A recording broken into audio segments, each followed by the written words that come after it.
just to get started. So we are here to discuss the new opportunity, which is the TIA Strategic Compensation Fellowship and Grant. For those of you who are here, feel free at any point to put questions in the chat, and I will do my best to monitor and where I can provide clarifications. We'll try to address those as they go on.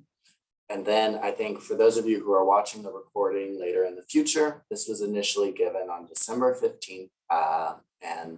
Yeah, let's get going. For those who haven't had the opportunity to meet me, my name is Matt Holzgraf. I work on the Teacher Incentive Allotment team as the Director of Teacher Compensation Strategy. Means I get to support districts on a lot of spending and funding related questions, and will also be the program manager for this grant. Prior to joining TEA, I worked on the district level where I did a lot of stuff related to compensation and performance-based pay. And so do have sort of experience with strategic compensation and thinking through and supporting districts around how best to leverage it. I'm hearing a few people say they are having trouble hearing me in the chat. It seems like it's only one person, so I would encourage looking at your computer or seeing if you can address it. A few just sort of logistic notes. One, I want to apologize in advance that this webinar is a bit different than those of you who have joined other TIA webinars. So in alignment with sort of working around this grant and other things, we set it up a little bit differently. There are not as many opportunities to engage or to ask questions, but we will be recording this and posting it, so it will be available. And then for questions that either I don't address today or that come out of today's lesson is that you can email them to me at matthew.holzgraf@tea.texas.gov. Be sure to do that by December 22nd, and then we'll be posting on the Grants Opportunity webpage responses to all of those questions. So our agenda today, we want to start with just the objectives and goals of both this session and then the grant generally. We'll provide some framing and high-level information about the grant. I'll then go into talking through the program guidelines that are posted and highlighting some parts that are relevant for folks thinking through applying and how all of that will work. And then we'll end with some next steps. And then the questions will be questions that we received prior to this webinar, and we'll be addressing those questions at the end of this deck.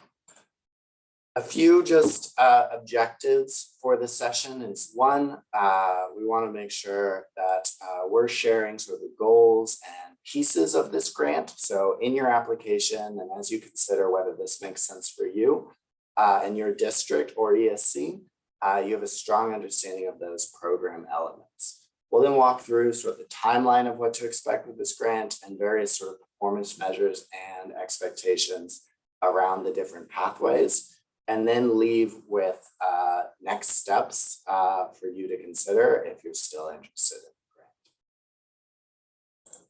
the grant. Just to start at a high level with these sort of goals of TIA and then how we are thinking about how this links to this grant opportunity.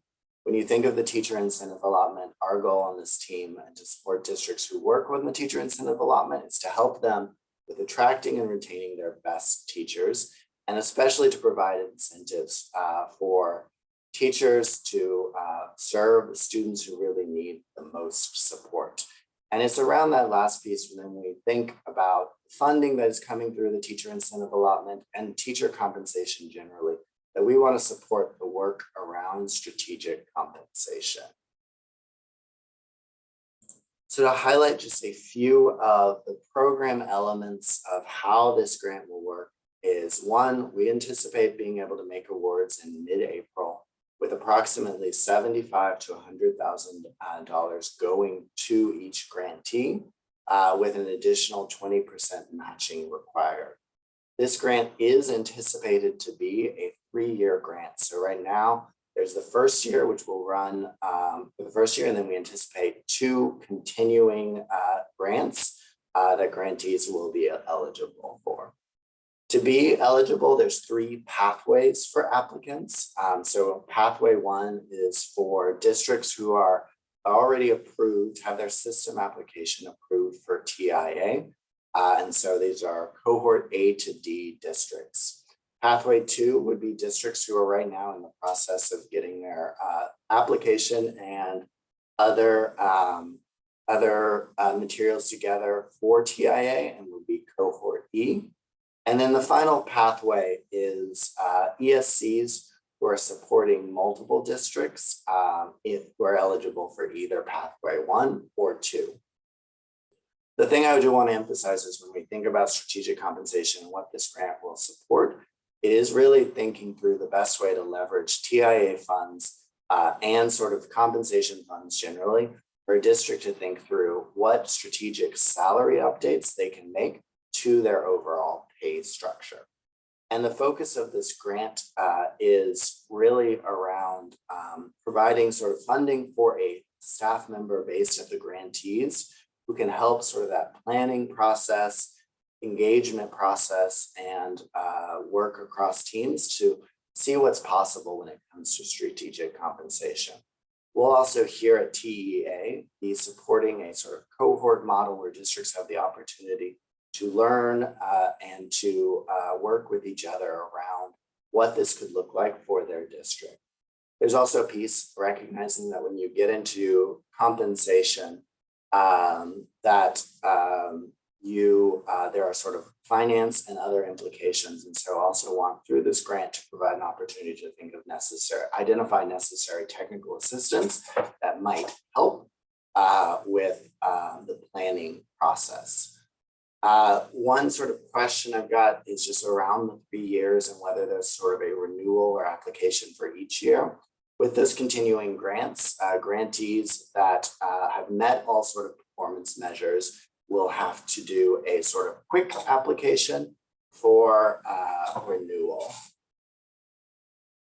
and other things.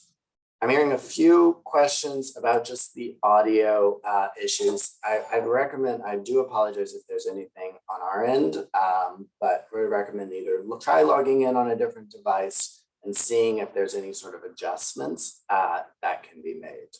And then just to clarify, when we're saying $75,000 to $100,000, we really mean that's per year. So each year, the grantee would be eligible for that amount. So, so when we think of what these goals are for this grant, it's really through sort of providing at the district level a planning person who has sort of in participating with the cohort model and with any sort of necessary technical assistance training. It is supporting districts with planning for and adopting these innovative changes to their salary compensation model in alignment with what their goals are for the district and how they can best leverage their total compensation funding. And we think of sort of why we believe that that salary compensation model should be as strategic as possible. It's really focused on teacher recruitment and retention and making sure districts have the opportunity to really attract and retain the best teachers for their students. And then also, as we think of just sort of the career of education and making it sort of an attractive option for great candidates in the state of Texas.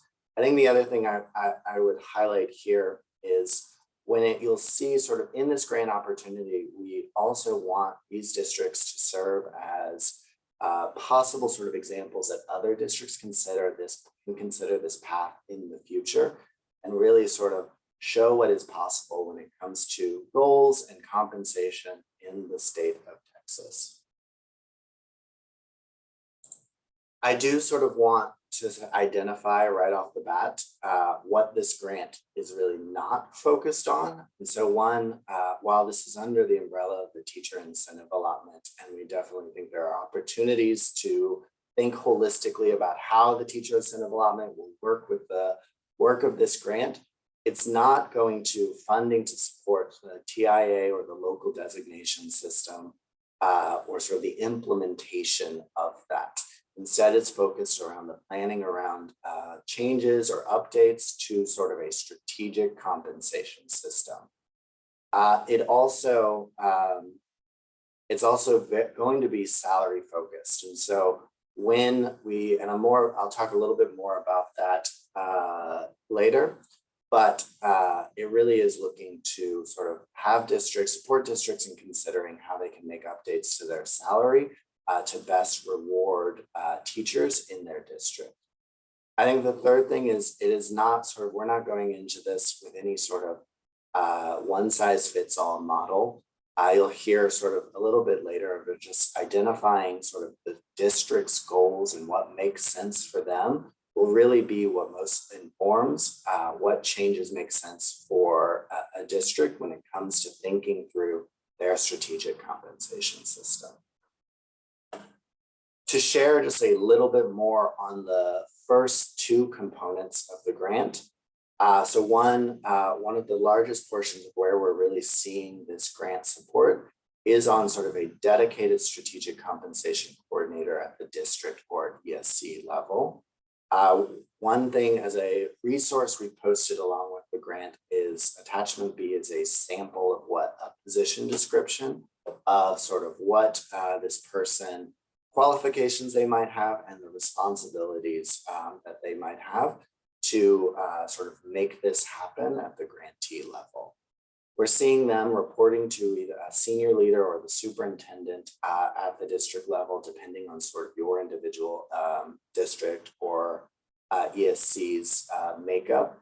And their focus areas really are going to be on engagement, making partnerships across various teams, and then and making sure that they are sort of tracking and planning around the performance measures and other things for this grant. They'll also sort of participate in cohort planning and regular meetings and trainings that will be led by the Teacher Incentive Allotment TEA team and our partners. And just as a reminder, so we have posted this attachment B on our grants opportunity page. And so you should see that there to get a sense of what we're recommending as really the qualifications and job description for this position. To talk a little bit more about the cohort planning model, these are monthly convenings where it's the opportunity to learn, share updates, and discuss sort of a variety of topics related to the strategic compensation plan. Below and in the program guidelines is sort of a loose description of what the focus areas would be over the multiple years of that grant. But things they will focus on is just engagement practices, work and support around model development, financial planning, and the long-term sort of managing the process of change related to strategic compensation and sustainability, and then sort of the things that come with any compensation system, which is planning around teacher retention and recruitment and other pieces. This is really sort of, we're seeing this as an opportunity to really offer as much as possible capacity and training and thinking around really what it's possible around strategic compensation for the district or ESC. To address sort of a common question for this grant is really why when we're sort of saying strategic compensation and why is the emphasis around salary? Over, I think, the last several years, we've seen districts in cohorts, in the early cohorts, really make great progress around developing strong local designation systems. And now we do want to shift our support and prioritize with this grant, helping districts best leverage the funds that they're receiving through the teacher incentive allotment and in thinking through their total compensation package. So far, what we have seen is many districts have chosen to use stipends as the primary use for their TIA allotment. and just either a one-time stipend or maybe sort of multiple months. We also know that sort of research shows that while teachers like stipends and see stipends as a nice addition to their overall pay structure, it doesn't necessarily have the same level of effect on long-term retention choices or recruitment. So when it really is sort of changes to salary from the teacher's perspective, can come off as more transparent and can have a larger effect on the decisions of both amazing current teachers and prospective teachers who are considering a district as an option. And when we think about just about salaries, we really see the higher pay encourages long-term retention and decreases any sort of necessary burden around onboarding, recruitment, and hiring. It tends to allow districts to better recruit new amazing teachers into their district, and can provide also additional incentives to place teachers at schools that might be considered hard to staff, where students really need the most support. Just to clarify, sort of one of the things I said when I talk about stipends, this is similar to what many districts think of as the lump sum payments, or what's happening sort of at the end of each year with their TIA allotment.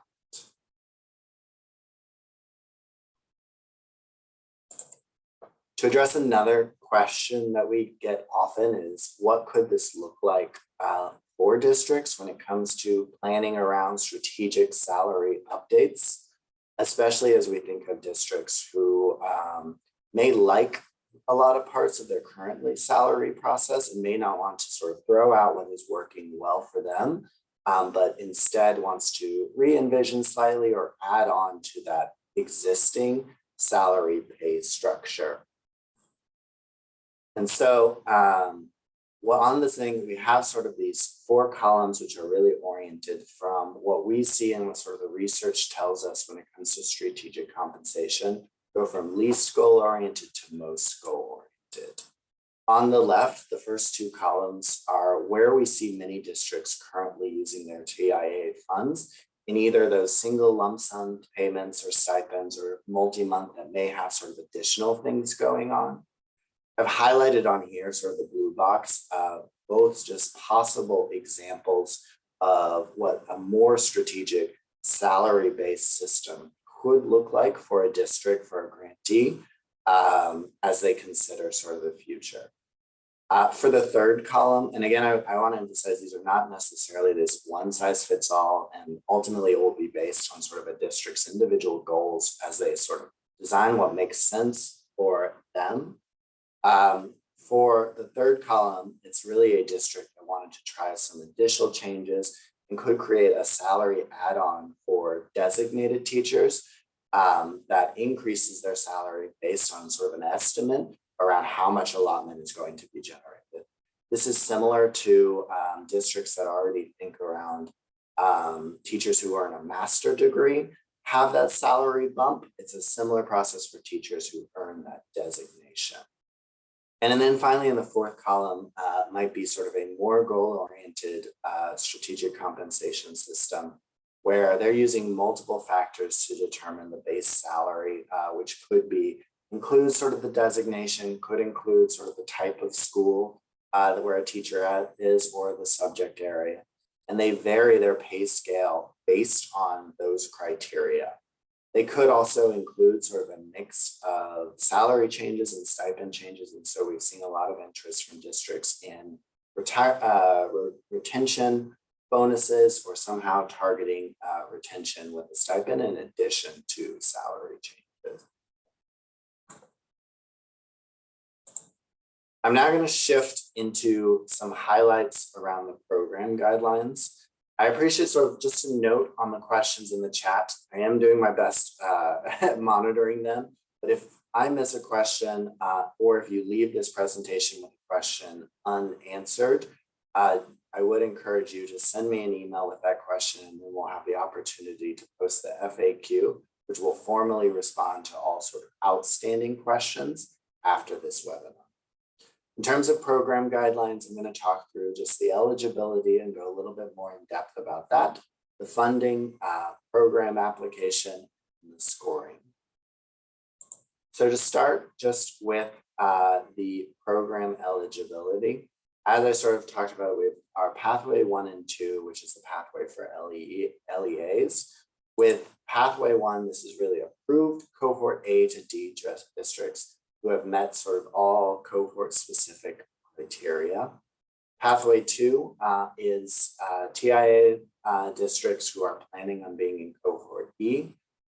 So they are in our records of submitting their cohort E intent by the end of this calendar year and confirm sort of their intention to be on track to submitting a cohort E application. A few just caveats around pathway 1 and pathway 2. So one, charter networks with multiple charter schools with different CDNs are only eligible to apply for one of their charter schools. And then also want to recognize that some LEAs have existing salary-based strategic compensation systems. And so they're not eligible to apply for this grant opportunity. On pathway 3, these are ESCs who are partnering with at least 3 districts, half of which must be classified as a rural district. And it must be districts who are eligible for either pathway 1 or 2. As part of the application process, we've included attachment A, which must be submitted back, which has a lot of information for pathway 1 and 2 about various assurances, and then also has details for pathway 3 for the partnering districts.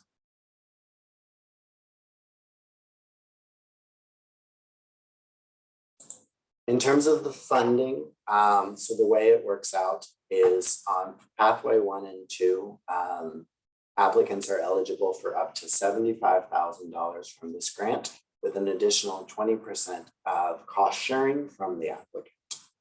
The primary sort of allowable expenditures on this is the FTE, so around strategic compensation and additional technical assistance as needed. For pathway 3, recognizing that they will be supporting multiple districts, they are eligible for up to $100,000, again with 20% cost sharing, and going to the similar thing. On the technical assistance, one thing just to note is we understand that this can be a potential costly item. We're in the process of publishing an approved vendor list, which should be available in January, and are also looking to see what supports we can provide at the state level for participants related to technical assistance. To clarify one thing, so when I say cost sharing, this relates to the submitted budget from applicants, and it's saying essentially that a portion of your plan needs to come from local funds or ESC funds. In terms of timeline, and just to highlight some key dates and go more into detail about what I shared previously. So one, as the things coming up very quickly, we ask that you submit any sort of additional questions after this to December 19th, and we will publish on the grants opportunity, and we'll email out to all participants when that's available, and then having the application by February 4th. We anticipate the grants awardees being announced on April 15th. And our goal is for grantees to have a coordinator in place prior to August 15th, 2022.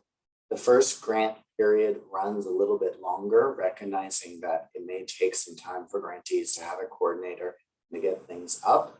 So the first year would end in June 30th. The continuing grant would then begin the following year. I'd also want to recognize that as laid out in the program guidelines, that pathway 1 applicants would aim to have a version of their strategic compensation system, a version 1.0 is what I'm calling it here, at the beginning of that 23-24 school year. And this is not something necessarily that's the full all bells and whistles version, but it is some preliminary changes considering how they're going to best leverage their TIA funds or other compensation funds generally. Then in the 24-25 school year would be the target date for cohort E districts, while cohort A to D districts address questions or address any sort of desires for continuous improvement. And that third grant period would run from July 1 to June 30th. To highlight, to review a few questions that I've gotten, definitely as we think through sort of this being a 3-year grant, want to recognize that one of the big sort of training items as we look to the future is going to be around sustainability. So there will be supports in year 1 and year 2 as districts think through what they can do with their salary system while ensuring it is sustainable and cost effective in the long run. To then just to highlight, so this is very much aligned with what is in the program guidelines, but want to take the opportunity to talk through the program application criteria. And so when it comes to the application, the scoring of applications, it'll first be based on sort of program specific common elements. And so we have a summary of program where we're really looking for information around hiring timeline, organization, reporting structure, or qualifications and experience for key personnel. So looking to that senior project leader who can help support the FT and help with the planning and sort of making the connections at the grantee level. Goals, objectives, and strategies, which involve sort of the grantees' goals for teacher recruitment, retention, and compensation, and might also include sort of a summary of additional information around the data points and other items. Performance measure and evaluation measures, and this is just an opportunity for applicants to share how they plan to meet and address all of the performance measures. In terms of sort of some program specific, and so this grant specific criteria as we look to the application, one, we're looking just for some initial strategic compensation planning.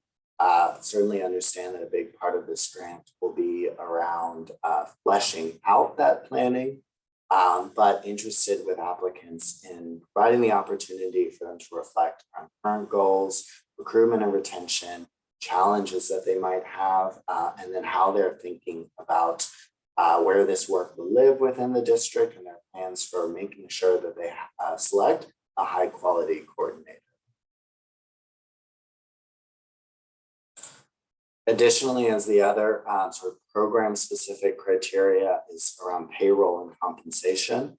So to recognize that when it comes to salary and strategic planning and things teacher incentive allotment, there's a big portion around it that relates to sort of supporting teachers with professional development and other things, but there's also a finance side. And we want to make sure that we are also supporting districts with thinking through the payroll implications and finance implications of any changes. To that end, with this application, we're really looking for information about what the current salary structure is and evidence of thinking around how to form sort of cross-team collaboration and address sort of the needs that need to happen between a finance end of the district and sort of the strategic compensation available.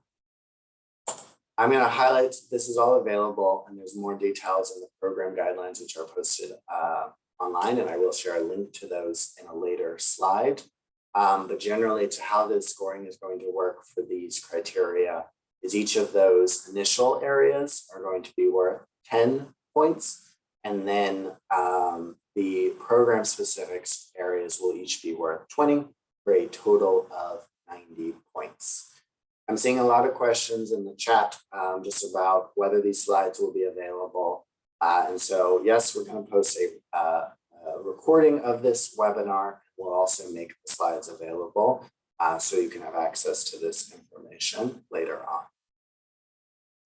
In addition to those standard scoring points, we do have a few priority points for consideration. So for pathways 1 and 2, so cohorts A to D and cohorts E, LEAs can earn additional priority points through sort of a rule designation, and then by submitting a letter of support for this grant from their board of trustees. For Pathway 3, it works a little bit differently in that it's based on partnering LEAs. And so ESCs can earn additional priority points by partnering with rural LEAs, again, sort of by submitting a letter.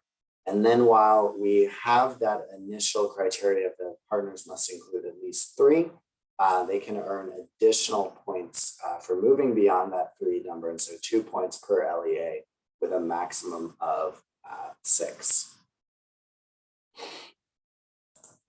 And then just after the scoring of those initial applications, we will be conducting oral interviews for top applicants. So for Pathway 1, we'll conduct oral interviews for the top 8 scoring applicants. For Pathway 2, the same with the top 8. And for Pathway 3, we will conduct it for the top 5 applicants. We anticipate that those oral interviews will be conducted from March 9th to March 23rd, and will largely include the below topics of teacher recruitment and selection, strategic compensation, district goals for strategic compensation systems, and then discussion around partnerships with finance and instructional programs, and how to best leverage that cross-team work that needs to happen when it comes to strategic compensation.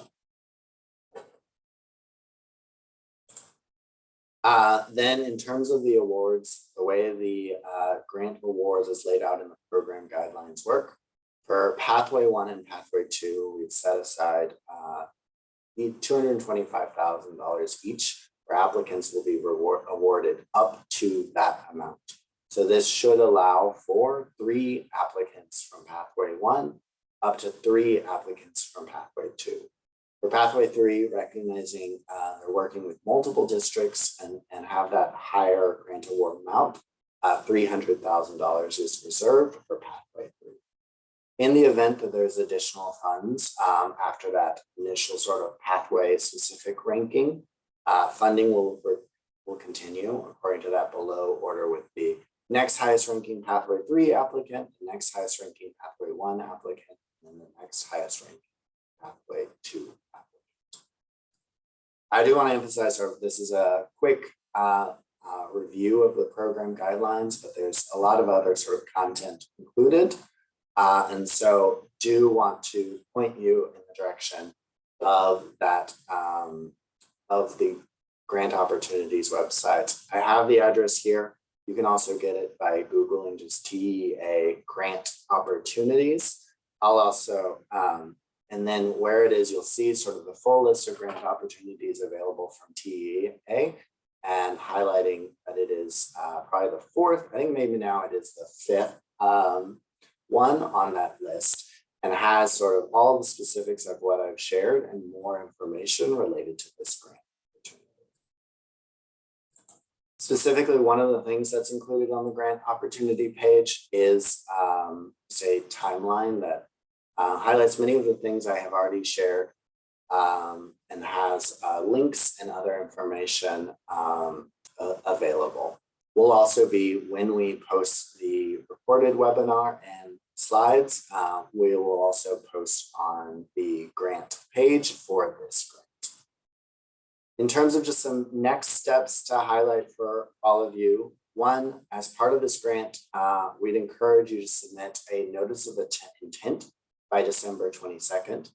This is optional and it is not binding, but it really does help us get a sense of planning around scoring and other components, and lets us sort of know what to expect. So we really encourage districts that are interested in this opportunity to submit that notice of intent by December 22nd with the link available on the program guidelines. If you have questions after this webinar, you can send any questions around the program guidelines to me. My email address is matthew.holzgraf@tea.texas.gov. I ask that you send them by December 22nd. And then the responses to these will post on the Grant Opportunities website on or by December 20th. And then we have submit the application by February 4th. And then I'm going to say, so as I said at the beginning, I'm now going to go, thank you those of you who have attended. I'm now going to go through the questions that we've received so far ahead of this webinar and just provide some initial answers. Again, sort of if there are clarifying questions or ways that I can provide more information, feel free to shoot me an email and those will be responded to the FAQ. To go back just slightly based on some questions that I'm getting in the chat. So the notice of intent by December 22nd, the link is available sort of at the top of the program guidelines. And so here, so December 22nd, so you can access that link there to complete it. It is an optional notice of intent, so it's not required to later submit an application, but optional, strongly encouraged, and will personally make it easier from a planning and scoring perspective to make sure we're able to meet our timelines for announcing the award. As I said, I'm going to go through just the common questions that we've received. The deadline was last Friday, and so if you've sent me a question since last Friday, it will be responded through the formal FAQ. I've grouped some of these a little bit just around common questions that we've got. But again, if I don't do your question justice, feel free to follow up around the question and happy to include it in the formal FAQ, which will be posted December 28th. So questions around eligibility for various pathways.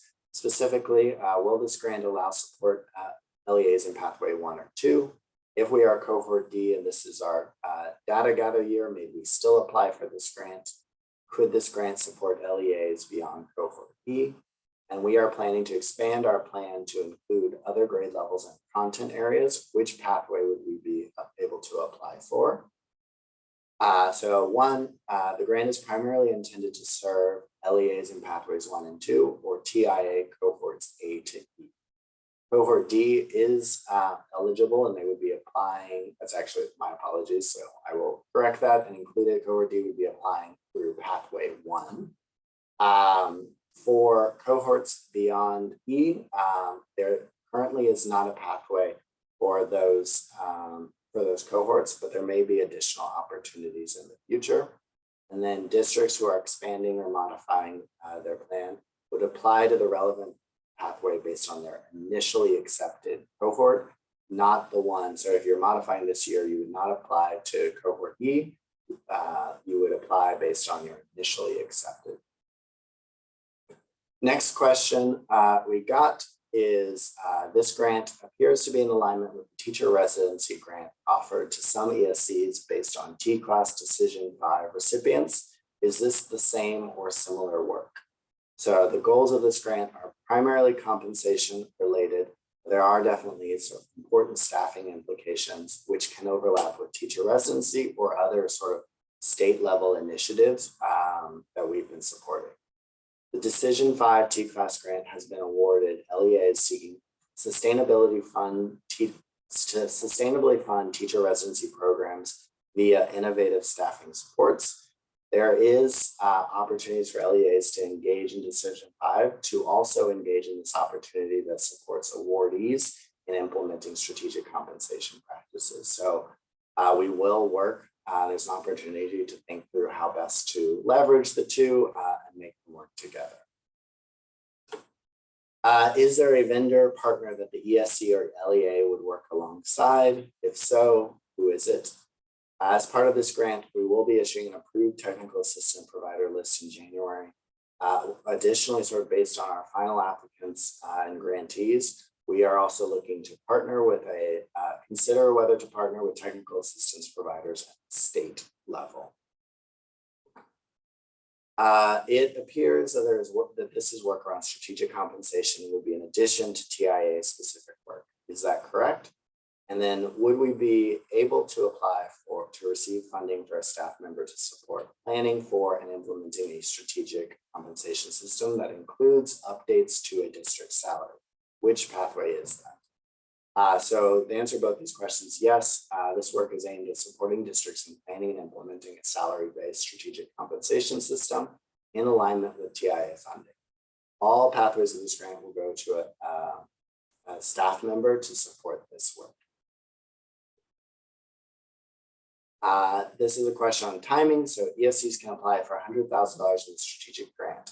Is this $100,000 total or $100,000 each year of the 3-year grant? So it is for, we do anticipate this being 3 years with those annual continued grants. The ESCs would be eligible for up to $100,000 for each of those 3 grants. The last question, which is an error on my part in the program guidelines. And so in the 15-page guidance document, I see 2 different dates spans given for oral interviews. So we have issued an errata on this, which is now available on the Grant Opportunities website. And to clarify, the oral interviews for top applicants will be held from March 9th to March 3rd. That is all the questions we have received. Many thanks to those of you who have joined. Again, my apologies in advance if I missed a question in the chat or an opportunity to clarify. Do feel free to submit additional questions to me over email by December 22nd, and look forward to seeing sort of applications and any other sort of next steps. Thank you very much.